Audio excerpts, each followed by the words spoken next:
Those suspicious explosive packages now discovered here in the Bay Area. The target, two big-name Democrats. And we're learning more about the man arrested in connection to the 14 package bombs sent to critics of President Trump.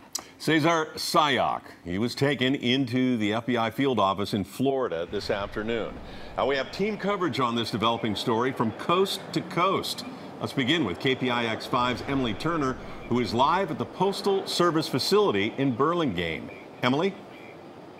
Ken, in just the last hour, we have learned that authorities do believe that the package they found here at this facility is in fact connected to all of those packages that have been shipped across the United States. It made for a very eventful, very scary morning here for postal employees that now makes for a quiet afternoon as no one has gone in and out of that building all afternoon. Two prominent California Democrats now join the ranks of other critics of President Trump as the recipients of pipe bomb packages. Just this morning, a Sacramento postal employee discovered the 13th parcel in the wave of mailings, this one addressed to Democratic Senator Kamala Harris's office. But they came together and they worked together to render it safe using the techniques that they're trained to do. But I don't want to go into specifics on what types of techniques they do. Hours later, an employee at this Burlingame U.S. Postal Service distribution center found the 14th suspected pipe bomb. This one addressed to political activist Tom Steyer. For your own safety, can you move back? The FBI immediately responded, evacuating about 24 employees from the building. Technicians in protective gear carefully secured the package. It was then placed in a special vehicle and escorted to a bomb disposal site near SFO, where it was detonated. The USPS credits its national security protocol briefing for the find. They were given visuals of what to look for. They were given the dimensions. They were given things that were out of the ordinary that would stand out. He says the national safety protocol was enacted when the first pipe bomb packages were discovered, proving that while the FBI arrested a suspect this morning, the packages he's accused of sending still pose a major risk. We will be vigilant, and we will remain so until we feel that this is no longer an issue.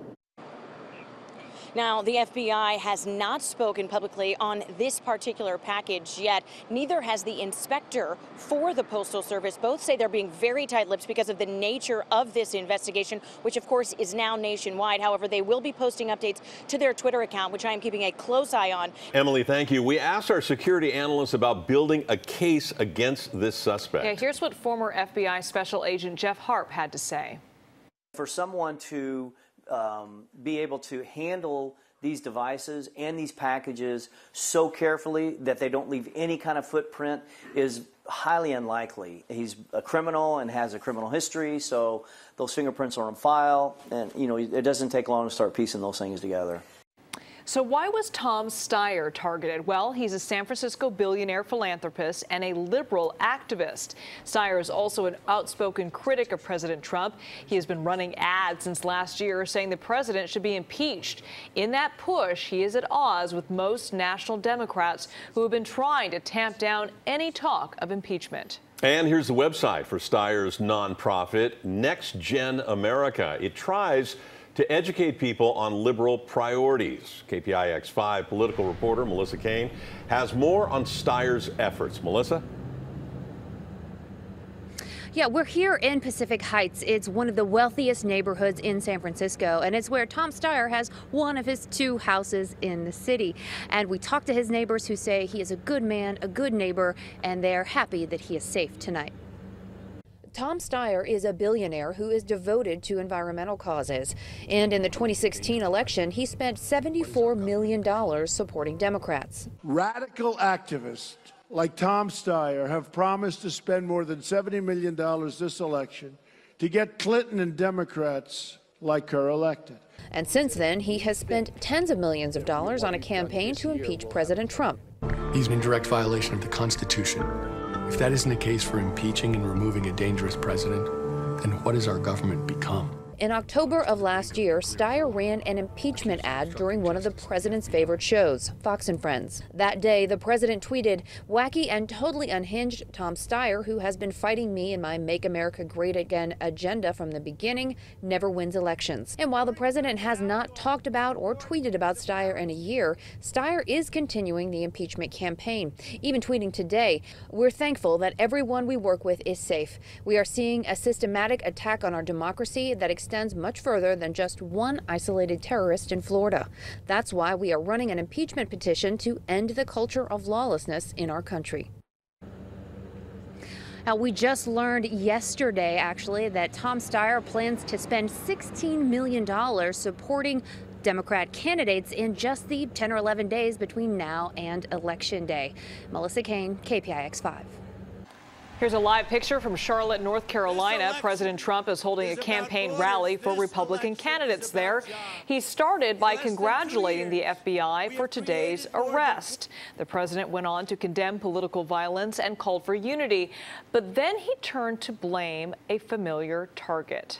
We have seen an effort by the media in recent hours to use the sinister actions of one individual to score political points against me and the Republican Party. Yet when a Bernie Sanders supporter tried to murder congressional Republicans and severely wounded a great man named Steve Scalise and others, we did not use that heinous attempt at mass murder for political gain because that would have been wrong.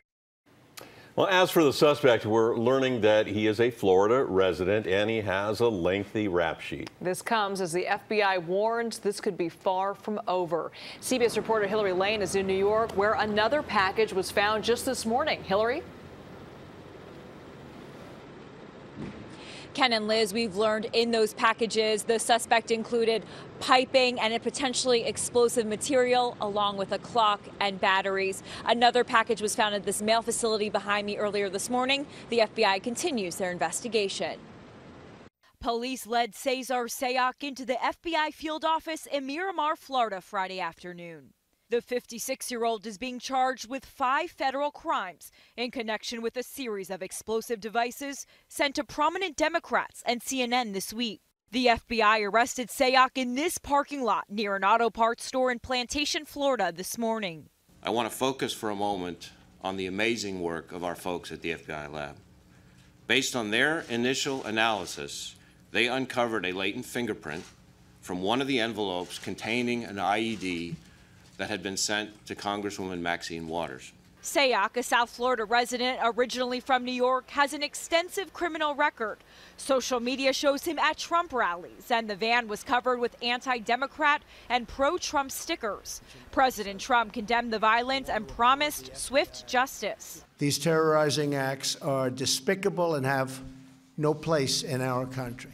More suspicious devices were found earlier on Friday, including one found at a postal facility here in Midtown Manhattan. It is very, very scary, and I think that we all have to be very, very careful. The package was addressed to former Director of National Intelligence James Clapper, care of CNN.